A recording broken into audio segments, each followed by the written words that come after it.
Torba çanta yapılış videomuzun ikinci bölümünden tekrar merhaba arkadaşlar. Birinci bölümde ön ve arka parçayı örmüştük. İkinci bölümde ise kenar parçayı ve çanta sapını öreceğiz. Çanta sapı ve kenarı birlikte öreceğiz. Birinci bölümün video linkini ekranın sağ üst köşesine ve açıklamalar bölümüne ekleyeceğim. Buradan faydalanabilirsiniz. İlmek hesaplamasını şu şekilde yapıyoruz. Parçaların kenarındaki ilmek sayısını sayıyoruz. Birinci ilmekten son ilmeğe kadar toplam 231 sık iğne bulunuyor. 96 sık iğne de çanta sapı için ekleyeceğim. Toplam 327 sık iğne öreceğiz. Bir zincirde dönüş için ekliyorum. Yani 328 zincirle çantanın kenarını örmeye başlıyoruz. Önce bir zincir çekip sabitliyorum. Şimdi toplam 328 zincir çekiyorum.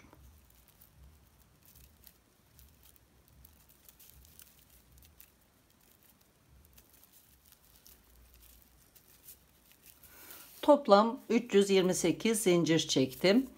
İkinci zincire batarak sık iğne örmeye başlayacağım. Zinciri şu şekilde çeviriyorum ve ikinci zincirin sırt bölümüne batıyorum. Bir sık iğne örüyorum. Sırayla sıra sonuna kadar toplam 327 sık iğne örelim.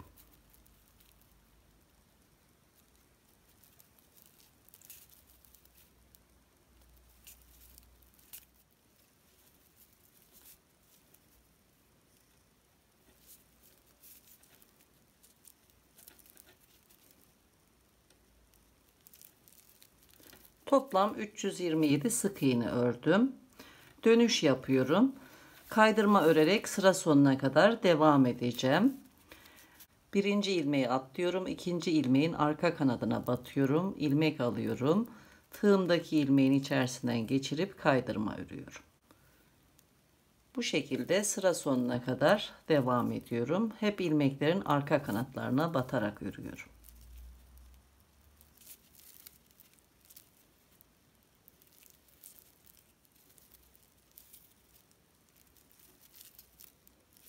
Bütün sık iğnelere kaydırma ördüm. Son olarak da dönüş için alt sırada çekmiş olduğum zincire de batıp bir kaydırma örüyorum. Tekrar bir zincir çekip dönüş yapıyorum. Ön taraftayım. Şimdi sık iğne öreceğim. Zincir ile birinci sık iğnenin arasındaki ilmeğe batıyorum.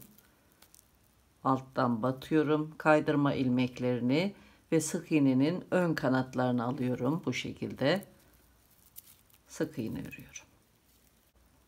Devam ediyorum. Sıra sonuna kadar sık iğne örüyorum.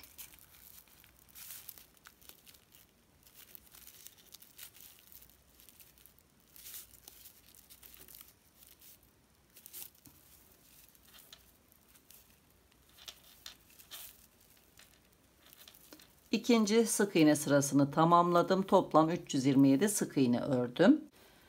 Şöyle göstereyim. Ayraçlarla ayırdığım bölümler çanta sapını oluşturacak. Üst tarafta örme işlemi bitince birleştireceğiz. Şimdi bir kısa sıra öreceğiz. Çanta kenarının daha kalın, çanta sapının daha ince olması için bu işlemi 3 kez yapacağız. Şöyle göstereyim. Burası çanta sapının yarısı, bu tarafta diğer yarısı. İlk ilmekten itibaren boşlukları sayıyoruz. Toplam 48 boşluk saydım ve 48.'ye bir ayraç yerleştirdim. Bu tarafta da aynı şekilde boşlukları sayarak 48. boşluğa bir ayraç yerleştirdim. İki ayraç arasında kalan bölüm ise çantanın kenar bölümü olacak. Şimdi kaydırma örerek ikinci ayraca kadar geleceğim. Sırayı tamamlamayacağım. Dönüş yapacağım. Bir kısa sık iğne sırası öreceğim. Daha sonra tam sıralara devam edeceğiz. Örerken daha iyi anlaşılacak. Şimdi ikinci ayraca kadar kaydırma örmeye başlıyorum. Hemen ikinci ilmeğin arka kanadına batıyorum. Kaydırma örüyorum. Devam edelim.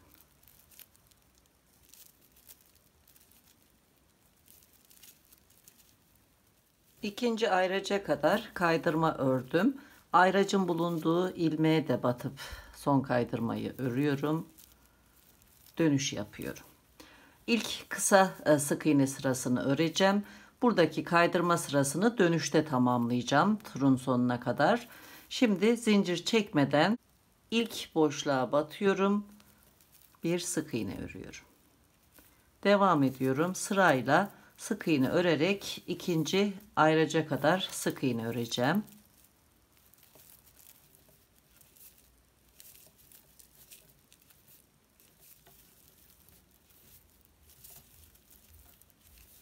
Ayraçtan önceki son boşluğa batıyorum. Son sık iğneyi ördüm. Toplam 231 sık iğne ördüm. Şimdi dönüş yapacağım. Kaydırma öreceğim. Diğer ayraca kadar geleceğim. Dönüş yapmadan önce ayracın bulunduğu ilmeğin arka kanadına batıp kaydırma örüyorum.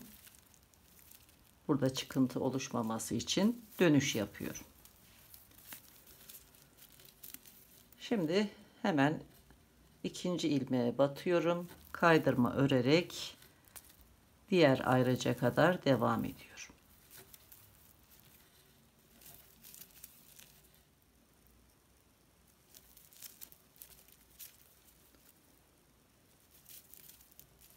Ayraca kadar geldim. Son sık iğnenin üzerine kaydırma örüyorum.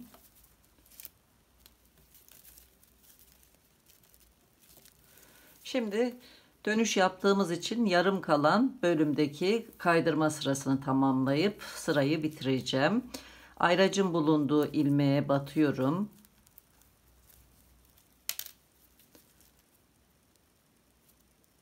Bir kaydırma örüyorum. Yine ayracı buraya yerleştiriyorum. İlmeklerin arka kanatlarına kaydırma örerek sıra sonuna kadar devam ediyorum.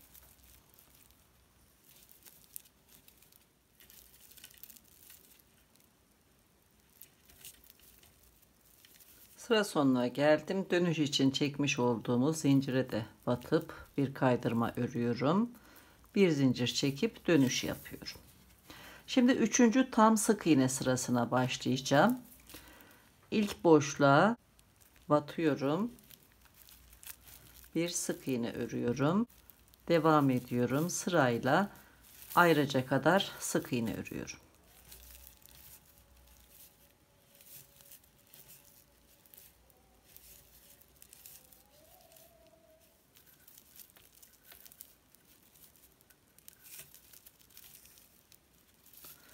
...47 sık iğne ördüm. Ayracın bulunduğu ilmeğe de 48. sık iğneyi örüyorum.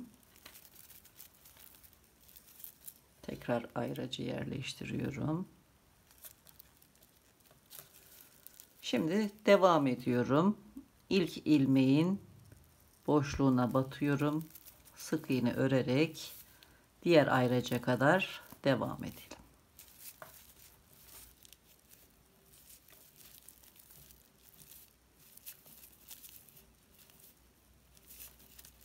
İkinci ayraca kadar toplam 231 sık iğne ördüm. Bu ayraçtan buraya kadar. Şimdi devam ediyorum. Sıra sonuna kadar 48 sık iğne öreceğim. Ayracın bulunduğu ilmeğe sık iğne örüyorum.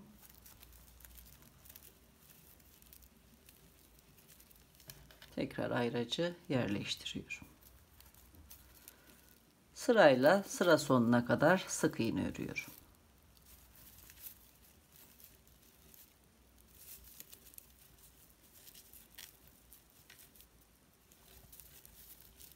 Sıra sonuna geldim.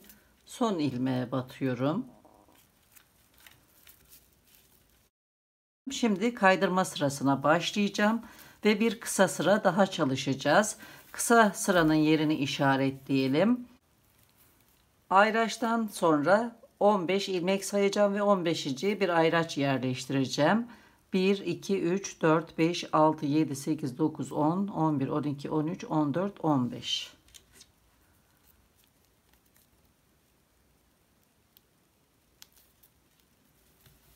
Bu tarafta da aynı şekilde Ayraçtan sonra 15. ilmeğe ayraç yerleştiriyorum. 1, 2, 3, 4, 5, 6, 7, 8, 9, 10, 11, 12, 13, 14, 15.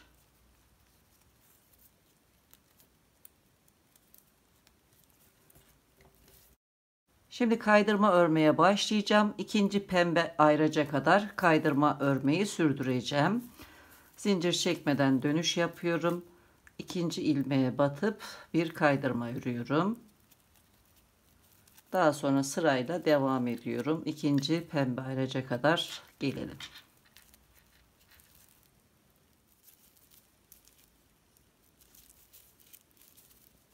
Pembe ayraca kadar ördüm. Pembe ayracın bulunduğu ilmeğin de arka kanadına batıp kaydırma örüyorum. Dönüş yapıyorum. İkinci kısa sıraya başlıyorum. İlk boşluğa batıp bir sık iğne örüyorum. Sırayla diğer pembe ayraca kadar sık iğne örelim.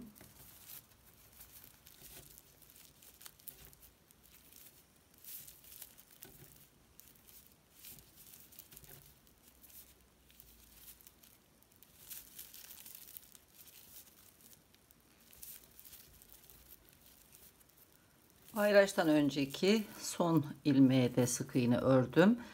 Bu ayraçtan diğer ayraca kadar olan sık iğne sayısı 261 sık iğne oldu.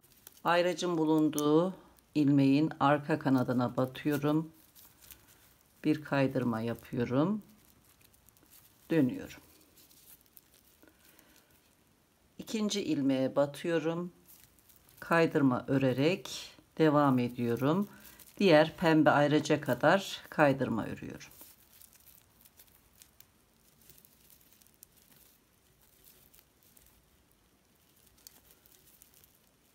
Pembe ayraca kadar geldim. Pembe ayracın bulunduğu ilmeğe de kaydırma örüyorum. Arka kanadına.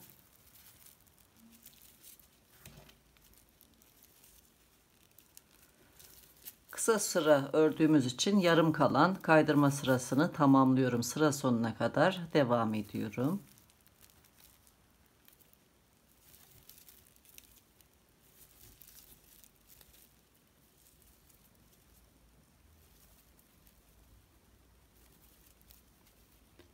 Başlangıçtaki zincirin ön kanadına batıp son kaydırmayı örüyorum.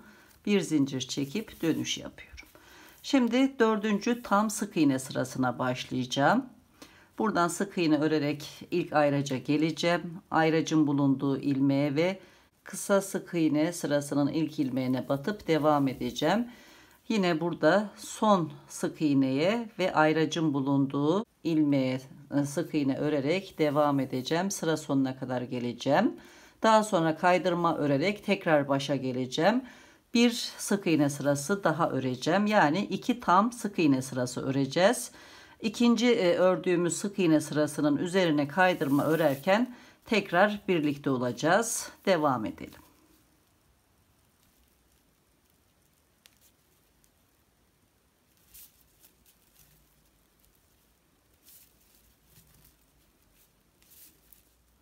Son örmüş olduğum kısa sıranın üzerine 1 2 tam sık iğne sırası ördüm.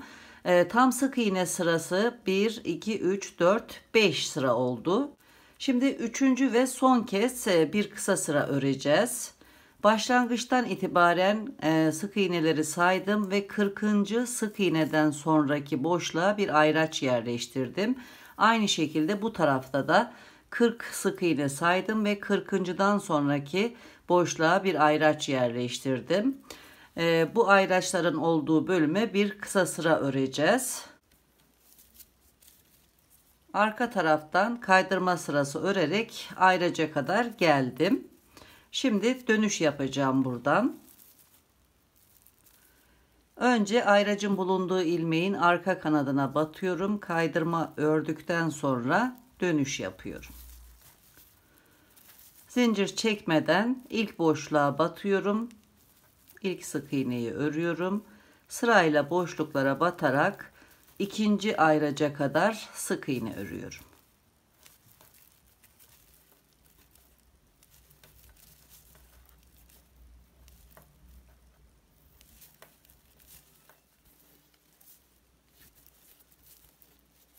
İkinci kırmızı ayraca kadar sık iğne ördüm. Ayracın bulunduğu ilmeğe de batıyorum. Bir kaydırma örerek dönüş yapıyorum. Şimdi ilmeklerin arka kanatlarına batarak diğer kırmızı ayraca kadar kaydırma örüyorum.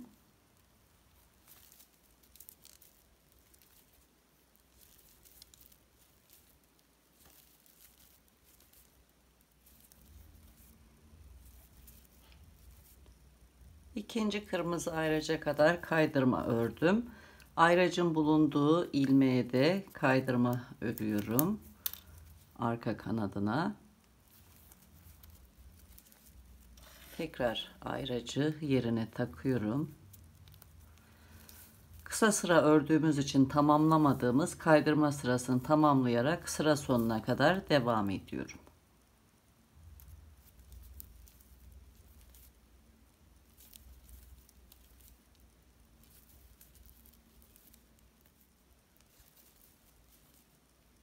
Sıra sonuna kadar kaydırma ördüm. Başlangıçtaki zincirin ön kanadına da batıp son kaydırmayı örüyorum. Bir zincir çekip dönüş yapıyorum. Kısa sıraları tamamladık. 1, 2, 3 kısa sıra ördük. Buraya kadar da 1, 2, 3, 4, 5 sırada tam sık iğne sırası ördüm. Son örmüş olduğumuz kısa sıranın üzerine 3 tam sık iğne sırası öreceğiz ve bu bölümü tamamlayacağız. Daha sonra bir sırada başlangıç bölümüne ekleyeceğiz. Kenar ve sap örme işlemini tamamlamış olacağız. Şimdi sık iğne örmeye başlayacağım. Ayraçların bulunduğu ilmeğe sık iğne örerek kısa sıranın üzerinden devam edeceğim. Diğer ayraca kadar ördükten sonra yine ayracın bulunduğu ilmeğe batarak sık iğne örmeyi sürdüreceğim. Sıra sonuna kadar geleceğim. Dönüşte kaydırma örüp diğer sıra sonuna geleceğim. Yine sık iğne örüp kaydırma sırası örerek devam edeceğim. 3 sıra tam sık iğne sırası örelim. Tekrar birlikte olacağız.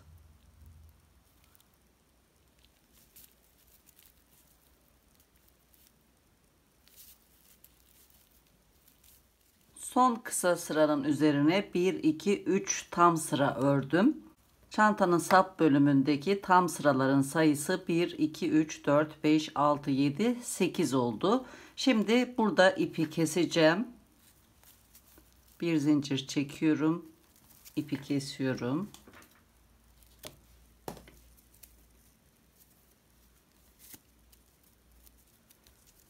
Fazlalık ipi geri tarafta temizliyorum.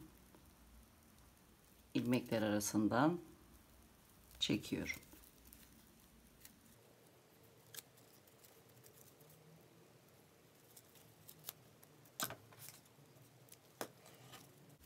Şimdi diğer uca geçiyorum. Alt tarafa bir sıra sık iğne öreceğim ama önce kaydırma sırası öreceğiz. Ters tarafından bu şekilde alt zincirin üzerine bir kaydırma sırası öreceğiz. İlk ilmeğe batıyorum. Bir ilmek çıkartıp bir zincir çekiyorum. Daha sonra sırayla ilmeklerin arka kanatlarına batıyorum.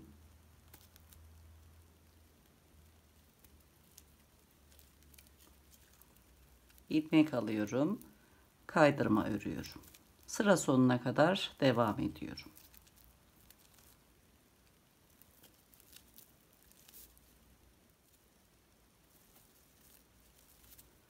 İlk zincire de batıyorum.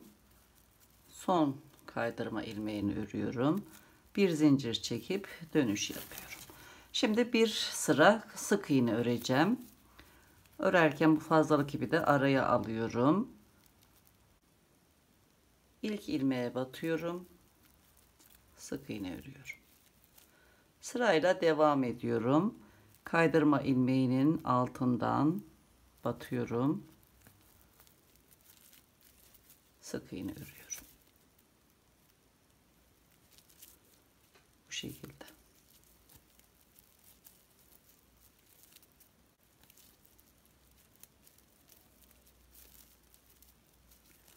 Sıra sonuna kadar devam edelim.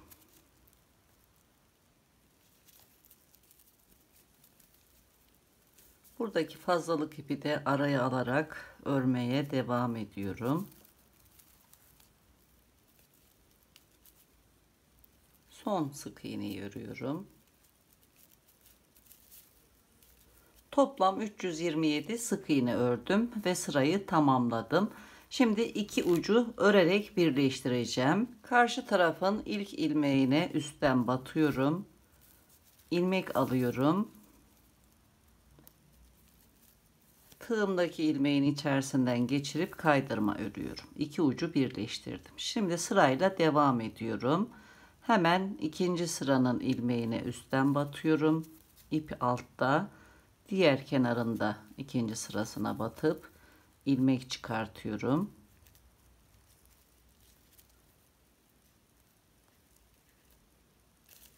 Tığdaki ilmeğin içerisinden geçirip kaydırma örüyorum. Bu şekilde karşılıklı örerek birleştiriyorum.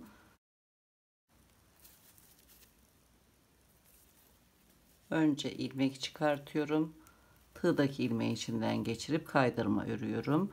Sırayla devam ediyorum. Önce ilmek çıkartıyorum. Tığdaki ilmeğin içerisinden geçirip kaydırma örüyorum. Çok gergin tutmuyorum ilmeği. Ayarlayarak devam ediyorum.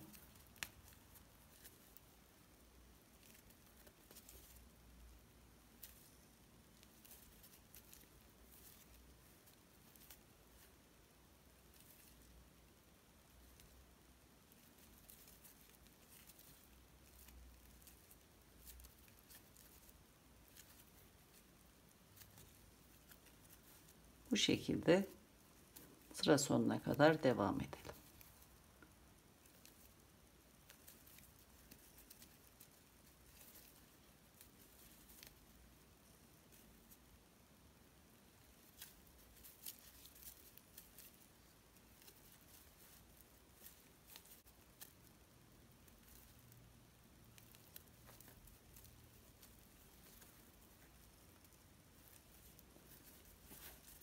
Birleştirdim. Şimdi ipi kesiyorum.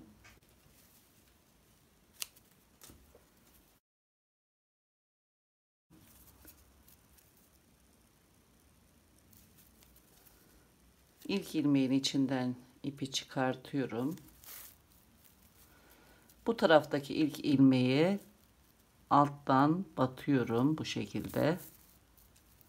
Daha sonra ipi çıkardığımız ilmeğe tekrar üstten batarak burada bir ilmek oluşturarak bu tarafı da bağladım. İpi arka tarafta gizleyeceğim.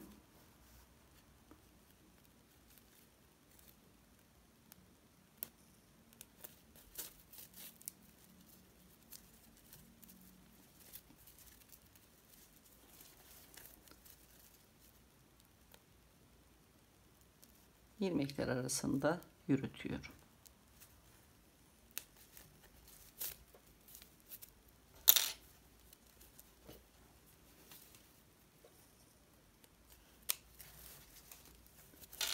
İki ucu birleştirmiş oldum. Şimdi çanta sapının iç kısmına sap için ayırdığımız ilmekten biraz fazla ilmek çıkartıp bir iç parça öreceğiz ve çantanın montajına geçeceğiz. Şimdi ilk önce bu parçayı örelim. Çanta sapı için 96 sık iğne örmüştük. İç parça için biraz daha fazla sık iğne öreceğiz. Toplam 103 sık iğne öreceğiz. 104 zincir çekeceğim. Bir zinciri de dönüş için kullanacağım. Bir miktar ip ayırıyorum alt bölüme dikmek için. Önce bir ilmek alıp ilmeği sabitliyorum ve toplam 104 zincir çekiyorum.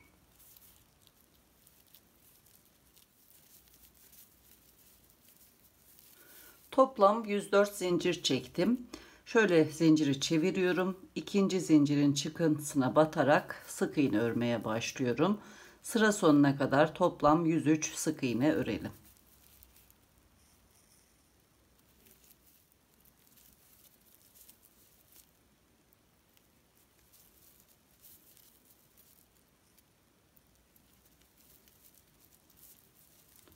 Toplam 103 sık iğne ördüm. Sık iğneleri hep ön yüzden öreceğim için burada ipi kesiyorum. Bir zincir çekip ipi sabitleyip kesiyorum. Daha sonra örerken ipi araya alacağım. Tekrar başa dönüyorum. İlk ilmeğe batıyorum.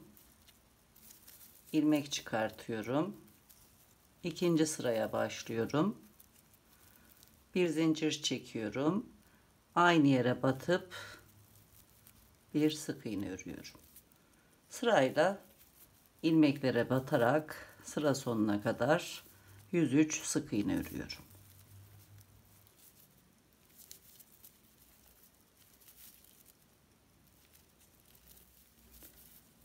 Sıra sonuna geldim. Örerken buradaki kesmiş olduğum fazlalık ipi araya alarak devam ediyorum. Son sık iğneye batıyorum. Sık iğne örüyorum. Bir zincir çekip yine ipi kesiyorum.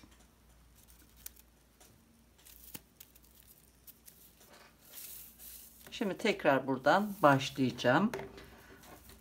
Yaklaşık genişliği çanta sapının genişliği kadar olacak. Çanta sapı genişliğimiz 6 santimetre. 6 santimetre olacak şekilde örmeye devam ediyoruz. Ön yüzden hemen zincirle sık iğne arasına batıyorum. Bir ilmek çıkartıyorum. Bir zincir çekiyorum. Aynı yere batıyorum. İlk sık iğneyi örüyorum. Sırayla boşluklara batarak sık iğne örerek devam ediyorum. Fazlalık ipi de araya alıyorum. Bu şekilde yaklaşık 6 santimetre kadar örelim. Çanta sapının iç parçasını ördüm. 1, 2, 3, 4, 5, 6, 7, 8, 9, 10, 11 sıra ördüm. Sıra sayısı önemli değil. Çanta sapının genişliği kadar olmalı. Tam 6 santimetre. Boyu ise 54 santimetre. Şimdi bütün parçaları ters tarafından üzerine ütü bezi yerleştirerek ütüleyelim. Esnetmeden sadece düzleşmesini sağlamak için ütüleyelim. Çanta montajını yaparken tekrar birlikte olacağız. Sıra geldi parçaları birleştirmeye. Burası çanta kenarını örmeye başladığımız yer. Buradan yukarı doğru örmeye devam etmiştik. İki kenarı birleştirdiğim noktaya bir ayraç yerleştirdim ilk ilmeğimize. Bu ilmek de dahil olmak üzere toplam 49 ilmek saydım ve 49. ilmeğe bir ayraç yerleştirdim. Ayraçtan sonraki ilmekten başlayarak sağ tarafa doğru da 49 ilmek sayıp 49.'ya bir ayraç yerleştirdim. Bu iki ayracın bulunduğu yer çanta kenarlarına denk gelecek. Şu şekilde. Ayracın bulunduğu ilmek çantamızın ilk ilmeğine denk gelecek. Buradan örerek devam edeceğiz. Bu ayraçla son ilmeği birleştireceğiz. Diğer kenarı belirlemek için ise tam tepe noktadaki ayracı ortalayarak şöyle katladım. İki kırmızı ayraç çakışacak şekilde üst üste getirdim. Bu şekilde. Daha sonra aynı hizaya denk gelen ilmeğe bir ayraç yerleştirdim. Bu ayracın bulunduğu ilmek de dahil olmak üzere toplam 231 ilmek saydım ve 231. ilmeğe de diğer ayracı yerleştirdim. Burası da yine çanta kenarı olacak. Bu ayraçlardan sonraki bölüm ise çantanın sap bölümü. Böyle yapmamın nedeni de ilmekler ördükçe sağa doğru kayıyor. Buradaki gibi ayarlamış olsaydık burası biri aşağıda biri yukarıda olacaktı. Bu şekilde dengeledik. Daha sonra çanta sapının iç kısmına ekleyeceğimiz parçanın da tam orta noktasını belirledim. Ayracın bulunduğu ilmeğin sağ tarafında 51 ilmek, sol tarafında da 51 ilmek bulunuyor. Ayraçla diğer ayracı şu şekilde birleştirerek örmeye başlayacağız. Şöyle çevireyim. Ters tarafı bu parçanın da ters tarafına bakacak şekilde yerleştiriyoruz. Burası ön yüzü, bu tarafta ön yüzü. İki ayracın bulunduğu ilmeğe birlikte batarak örmeye başlayacağız. Kaydırma örerek devam edeceğiz. Son 10 ilmeğe kadar kaydırma öreceğiz. Buradan 10 ilmek de ayırıyorum. Ayraçtan sonra 1, 2, 3, 4, 5, 6, 7, 8, 9, 10, 11, pardon 10 ilmek saydım. 10. ilmeğe bir ayraç yerleştirdim. Buraya kadar kaydırma öreceğiz. Buradan sonra sık iğne örerek devam edeceğiz. Şimdi ipimi alıyorum. Önce bu ayracın bulunduğu ilmeğe batıyorum. Daha sonra da diğer ayracın bulunduğu ilmeğe batıyorum.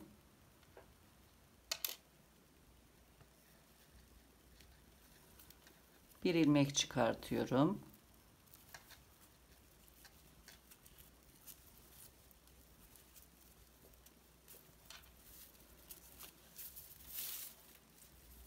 Daha sonra sırayla ilmeklere batarak karşılıklı bu şekilde kaydırma örüyorum. Önce ilmek alıyorum. Daha sonra tığdaki ilmeğin içerisinden geçirip kaydırma örüyorum. İlmek atlamadan sırayla bu ayrıca kadar kaydırma örelim.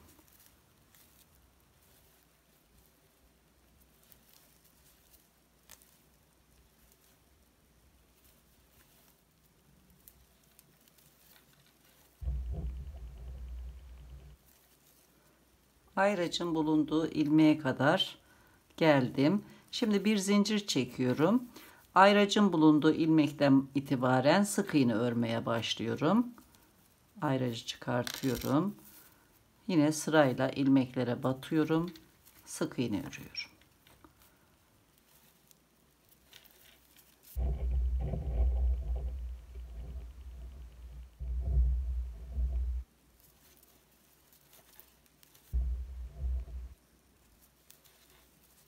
Ayraca kadar 10 sık iğne ördüm.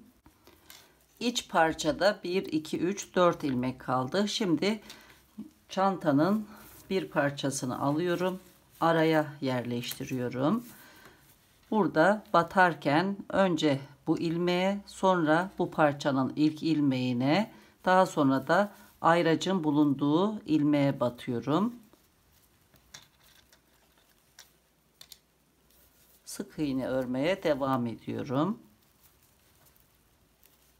Sırayla aynı şekilde 3 parçada da sıradaki ilmeğe batarak devam ediyorum.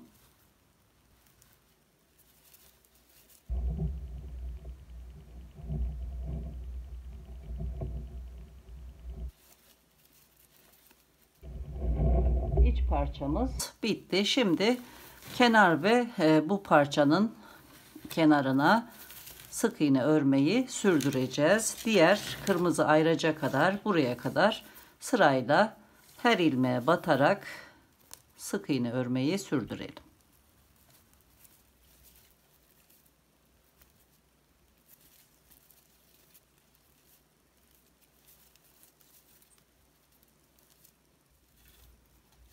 Ayraca kadar ördüm.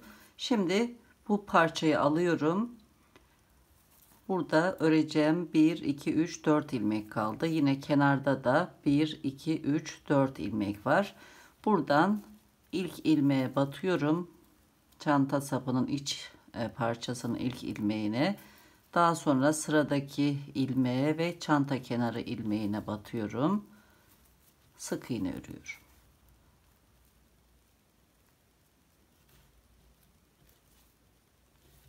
İkinci ilmeklere battım. Üçüncü.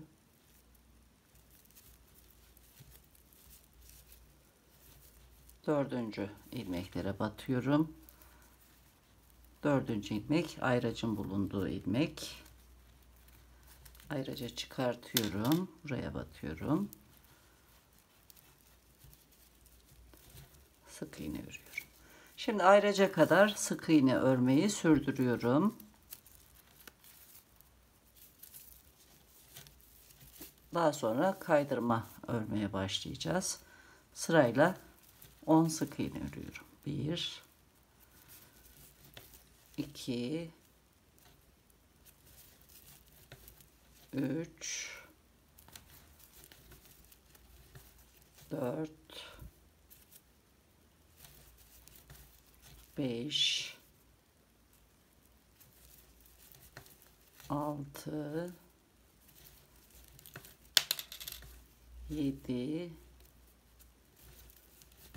8 9 10. Ayracım düştü. Ayracım bulunduğu ilmek 10. ilmek. Şimdi devam ediyorum. Bir zincir çekiyorum. Kaydırma örmeye başlıyorum. Yine sırayla ilmeklere batarak kaydırma örüp başladığım noktaya dönüyorum.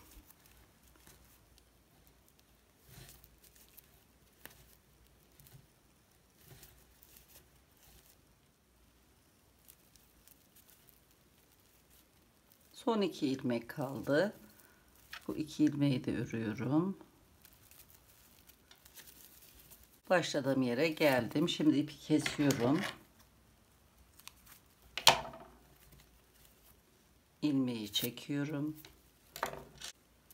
İpi bir iğneye geçiriyorum. Şimdi burayı bağlayacağız. Arka taraftan ilk kaydırma ilmeğinin her iki kanadının altından iğneyi geçiriyorum. Burada yine ipin çıktığı ilmeğe geri batıp arka tarafa ipi çekiyorum. Burada bir ilmek oluşturup burayı bağladık. Daha sonra ipi alt tarafta ilmekler arasına yürüterek gizliyorum.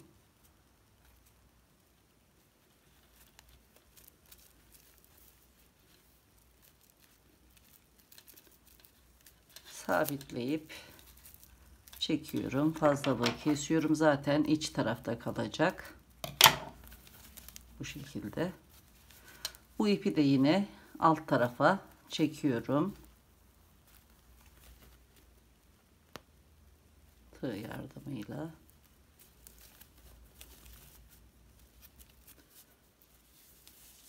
Çantanın bir tarafını birleştirdim. Şimdi diğer tarafı birleştireceğiz. Şimdi bu tarafı örmeye başlayacağım. İşaretlemeleri yaptım. Bu parçanın denk geldiği yerleri diğer tarafı örerken işaretlemiştim mor ayraçlarla aynı hizada olması için.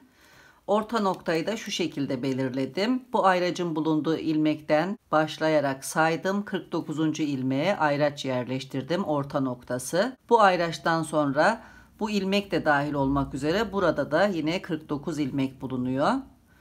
İç parçanın da orta noktasını belirledim. Ayracın sağında 51 ilmek, solunda da 51 ilmek bulunuyor. Sarı işaretler ise sık iğne sıralarının başlangıcını ve bitişini gösteriyor. Bunları da yine bu ayraçtan itibaren 10. ilmeğe kadar saydım. 10. ilmeklere işaret yerleştirdim. Şimdi bu parçayı da yerleştiriyorum. Önceki sırada 4 ilmek bunun üzerine gelecek şekilde yerleştirmiştik. Bu sırada ise 3 ilmek her iki kenarda denk gelecek. Hep ön yüzden bu parçayı ördüğümüz için ilmeklerin yönü kaydığından dolayı bu şekilde. Şimdi bunu da yerleştiriyorum.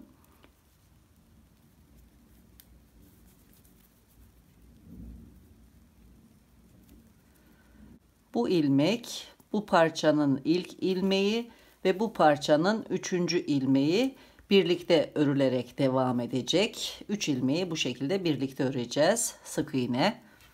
Bu tarafta da aynı şekilde yine bu parçayı araya alıyorum. Burası ön yüzü. Bu taraftaki ilk ilmeği yerleştiriyorum. Burada da 1 2 3. ilmeğe takıyorum ayracı. Şimdi örmeye başlayabiliriz.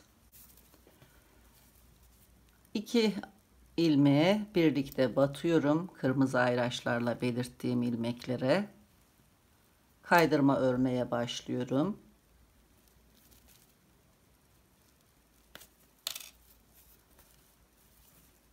bir ilmek aldım.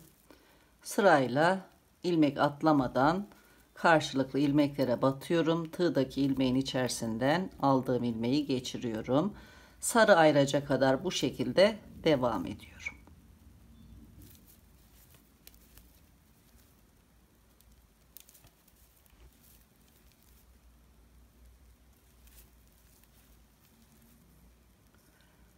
Sarı ayraca kadar geldim. Şimdi bir zincir çekiyorum. Sarı ayracın bulunduğu ilmekten itibaren sık iğne örmeye başlıyorum.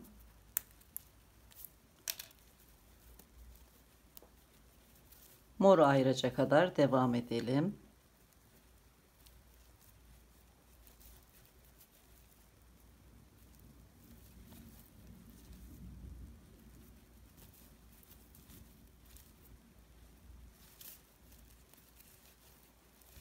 Bu tarafta son 3 ilmek kaldı. Devam ediyorum.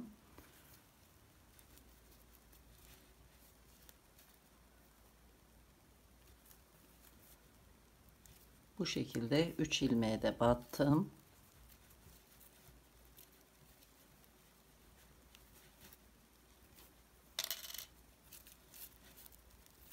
Sık iğne örüyorum.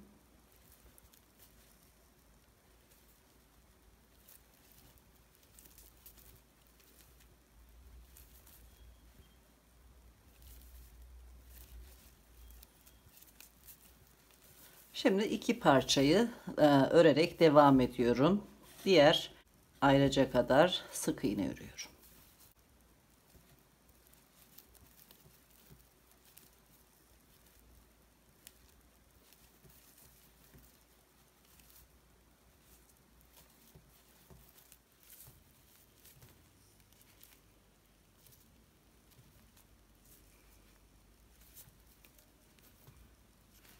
Diğer kenara kadar geldim. Burada 3 ilmek, burada da 3 ilmek var. Şimdi 3 parçayı birlikte öreceğim. İlk ilmekten başlıyorum.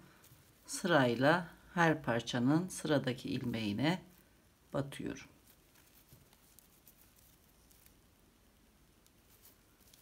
Sık iğne örüyorum.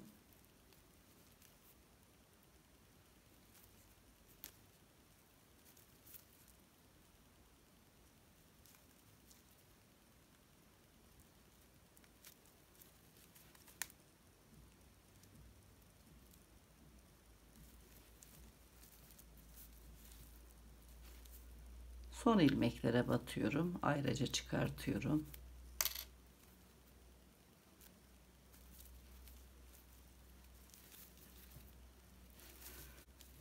Sarı ayracın takılı olduğu ilmek de dahil olmak üzere 10 sık iğne daha örüyorum. Bu iki parçayı örerek devam ediyorum.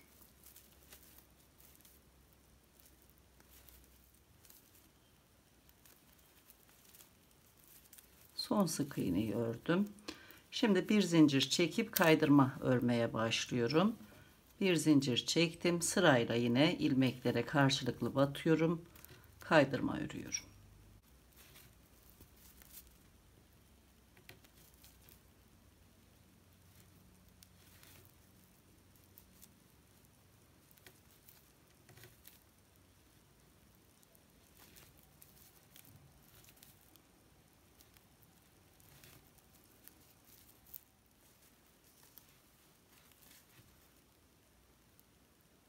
Son ilmekler kaldı. Şimdi buradaki dışarıda kalan ilmeği içeri sokuyorum bu şekilde. Bu ilmeğin altından alıp içeri gizliyorum.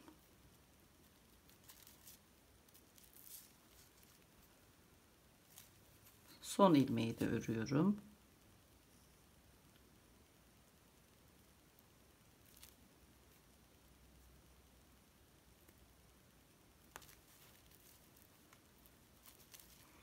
İlk başladığımız ilmeklere geldim. Şimdi ipi kesiyorum.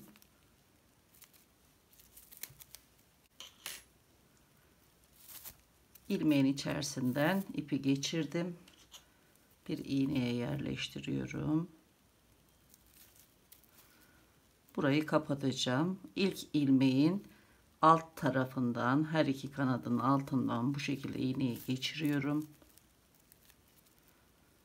İpin çıktığı ilmeğe geliyorum.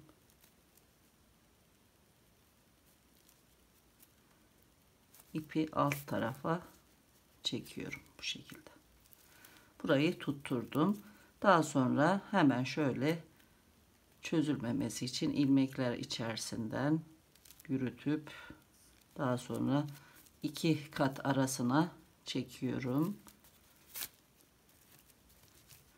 Fazlalığı kesiyorum.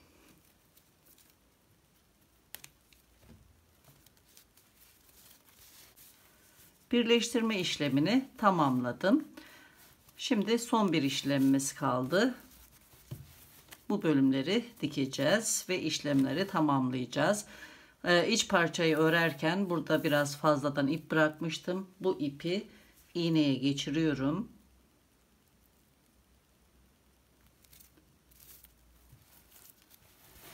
Buradan başlayarak dikeceğim.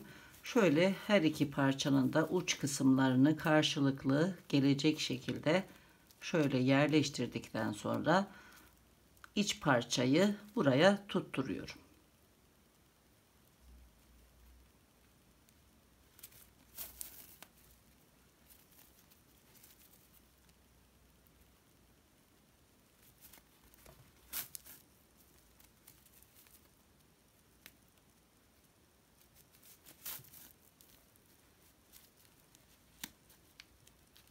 İki ucu karşılıklı gelecek şekilde şöyle biraz çekiyorum bu parçayı.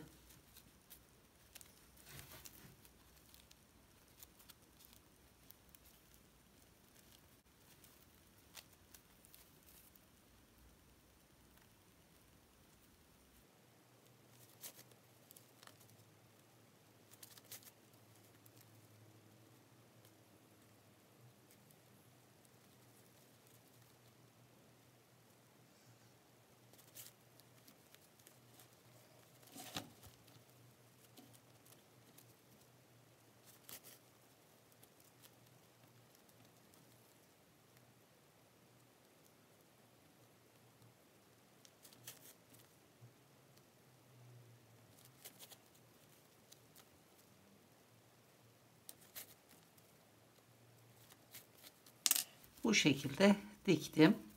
Şimdi ipi burada sabitleyeceğim. Daha sonra ilmekler arasından yürüterek gizleyeceğim.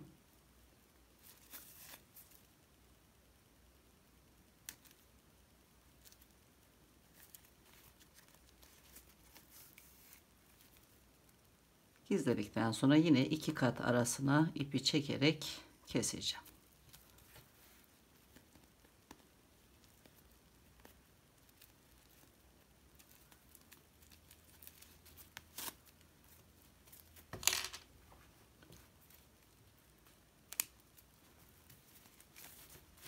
İki ucu birleştirdim.